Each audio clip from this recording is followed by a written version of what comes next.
सुबह शराब पीने पर क्यों हो जाती है ये खतरनाक बीमारी? आखिर क्यों हर साल इस दिन कुएं में कूदते हैं पुरुष?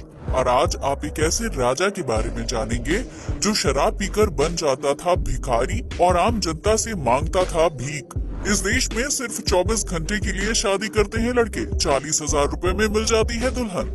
यहाँ दुकान में घुसने के लिए भी वसूल किए जाते हैं पैसे। क्यों बनाया गया है ये अजीब नियम? आखिर आकाशीय बिजली इस व्यक्ति के पीछे हाथ धोकर क्यों पड़ गई थी? मिलेगा सबका जवाब, बने रहिए वीडियो के अंत तक। फैक्ट नंबर 1, दुनिया के लगभग हर देश में शराब और बियर पी जाती है जिससे इंसान नशे में आ जाता है, लेकिन जरूरत से ज्यादा शराब पीने से बॉडी पर बुरा असर पड़ता है, जिसकी वजह से लीवर और किडनी डैमेज और मेमोरी कमजोर होने की समस्या हो सकती है। वहीं कुछ लोग शराब से होने वाले बुरे असर के बारे में जानने के बावजूद भी सुबह सुबह अल्कोहल पी लेते हैं, जिसकी वजह से उन्हें काफी नुकसान झेलना पड़ता है। जानकारों की माने तो सुबह के समय यानी ब्रेकफास्ट के साथ शराब, बियर या फिर किसी दूसरे तरह के अल्कोहल युक्त पेय पदार्थ को पीना नहीं चाहिए, क्योंकि इससे लीवर, किडनी और आंतों की कार्यक्षमता पर बुरा असर पड़ता है। इसके अलावा सुबह सुबह शराब पीने से इंसान डिमनेशिया का शिकार हो सकता है, जिसकी वजह से वो अपनी यादों को पूरी तरह से भूल सकता है। शराब पीने से शरीर के दूसरे अंगों पर भी बुरा असर पड़ता है, जबकि दिमाग और दिल की कार्यक्षमता भी प्रभावित होती है। अगर कोई पुरुष रोज सुबह शराब पीता है तो इसका सीधा असर उसके हार्मोनल बैलेंस और यौन क्षमता पर पड़ता है। वहीं महिलाओं के लिए सुबह शराब को पीना प्रेगनेंसी में बाधा की वजह बन सकता है, जबकि इससे हार्मोनल इम्बैलेंस और किडनी के काम करने का तरीका प्रभावित होता है। कुल मिलाकर सुबह सवेरे शराब पीने से शरीर को ज्यादा नुकसान पहुंचता है, क्योंकि उस वक्त पेट खाली रहता है और शराब में हानिकारक तत्व शारीरिक अंगों को नुकसान पहुंचाने का काम करते हैं।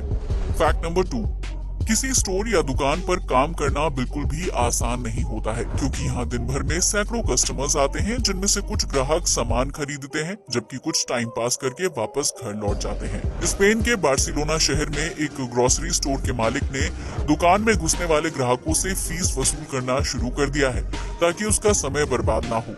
दरअसल ये दुकान साल 1898 में शुरू की गई थी, जिसका इंटीरियर पुराने जमाने का है और देखने में काफी आकर्षक लगता है। बार्सिलोना घूमने के लिए आने वाले पर्यटक इस स्टोर में जाते हैं और ढेर सारी तस्वीरें क्लिक करवाते हैं, जबकि वो दुकान से बिना कुछ खरीदे ही वापस लौट जाते हैं।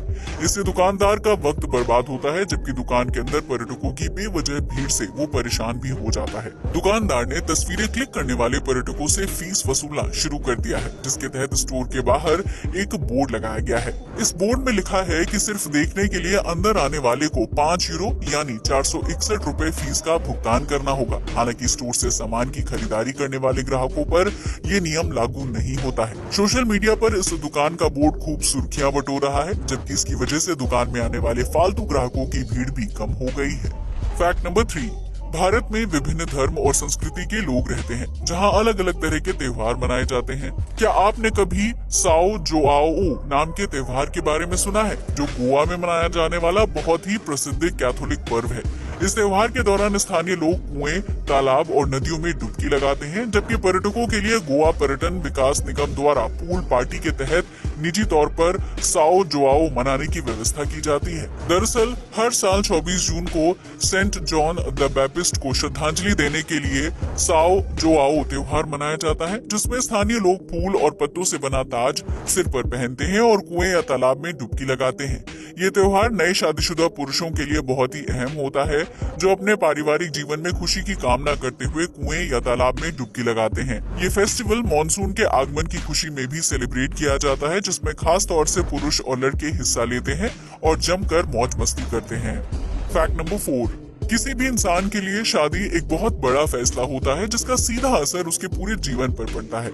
हर कोई सोचता है कि उसकी शादी लंबे समय तक चले और उसे तलाक का सामना ना करना पड़े, लेकिन क्या आपने कभी ऐसी शादी के बारे में सुना है जो सिर्फ 24 घंटे के लिए वैध रहती है? जी हाँ, आपने बिल्कुल सही सुना। चीन में इन दिनों एक दिन की शादी का ट्रेंड काफी ज्यादा प्रचलित हो रहा है। इस तरह की शादी वो लड़के करते हैं जिसके पास लड़की और उसके घर वालों को देने के लिए पैसे या दहेज का सामान नहीं होता है। गरीब परिवार के लड़के शादीशुदा कहलाने के लिए 24 घंटे के लिए शादी करते हैं, जिसके लिए वो दुल्हन को 40,000 रुपए देते हैं। वहीं इस शादी के दौरान उन लड़कियों को दुल्हन बनाया जाता है जो अपने परिवार से दूर रहती हैं और उन्हें पैसों की जरूरत होती है।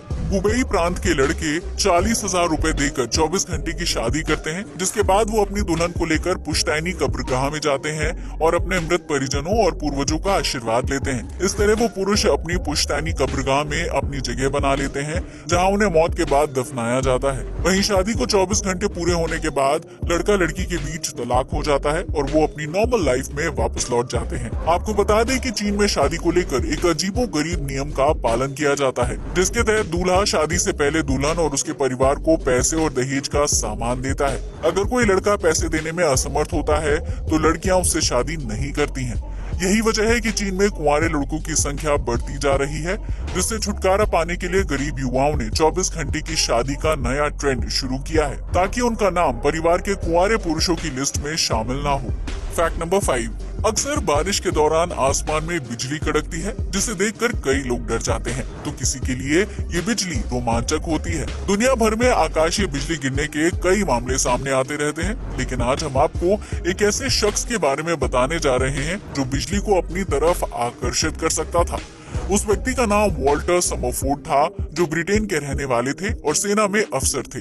लेकिन वॉल्टर समरफोर्ड के साथ एक बहुत ही विचित्र घटना घटती थी, जिसकी वजह से उन्हें पूरी जिंदगी आकाशीय बिजली का सामना करना पड़ा था। दरअसल साल 1918 में प्रथम विश्व युद्ध के दौरान वॉल्टर समरफोर्ड बेल्जियम में तैनात थे। तभी घुड़सवारी के दौरान उनके ऊपर अचानक से आकाशीय बिजली गिरी थी।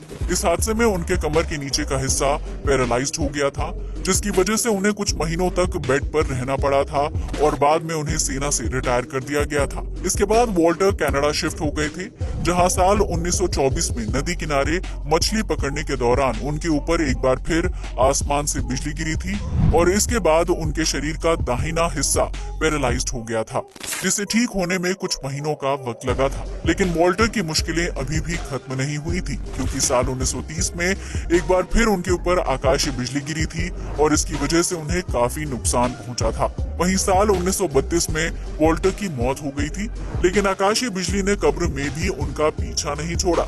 दरअसल वॉल्टर की मौत के बाद उनकी कब्र पर साल 1936 में आसमानी बिजली गिरी थी, जिसकी वजह से उनकी कब्र और शव बुरी तरह से क्षतिग्रस्त हो गया था। जब कुछ लोगों ने वॉल्टर के ऊपर बिजली गिरने के क्रम पर ध्यान दिया तो पता चला कि उनके ऊपर हर 4 से 6 साल के अंदर आसमानी बिजली गिरती है।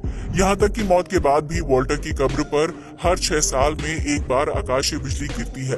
लेकिन इसके पीछे असल वजह क्या है और ये घटना बार बार वॉल्टर के साथ ही क्यों होती है, इसे लेकर कोई पुख्ता सबूत अब तक नहीं मिल पाया है। फैक्ट नंबर 6, ये तो हम सभी जानते हैं कि ग्लोबल वार्मिंग की वजह से पृथ्वी का तापमान गर्म हो रहा है, जिसकी वजह से बर्फ के पहाड़ और ग्लेशियर तेजी से पिघल रहे हैं। अगर इन ग्लेशियर्स को सही समय पर पिघलने से रोका नहीं जाएगा तो समुद्र का जलस्तर बढ़ने की वजह से बाढ़ और सुनामी जैसे हालात पैदा हो जाएंगे। वहीं दूसरी तरफ लोगों को पीने का पानी तक नहीं मिलेगा। वैज्ञानिक लंबे समय से बर्फ की पिघलने की गति को धीमा करने के लिए रिसर्च कर रहे हैं, जिसके तहत चीन के वैज्ञानिकों ने साल 2019 में एक प्रयोग के तहत ग्लेशियर को कंबल से ढक दिया था। चीनी वैज्ञानिकों का मानना है कि इस प्रयोग से बर्फ के पिघलने की रफ्तार को कम किया जा सकता है, क्योंकि कंबल मोटा होता है और वो सूरज की गर्मी को बर्फ तक आसानी से पहुंचने नहीं देता है। इस तरह के कंबल को जियो टेक्सटाइल शीट कहा जाता है, जो ग्लेशियर की सतह से होने वाली हीट एक्सचेंज को रोकने में मददगार साबित होता है। ये पहला मामला नहीं है जब ग्लेशियर को पिघलने से बचाने के लिए कंबल का यूज किया जा रहा है, बल्कि इससे पहले साल 2009 में स्विट्जरलैंड के रॉन ग्लेशियर को भी थर्मल कंबल से ढका गया था।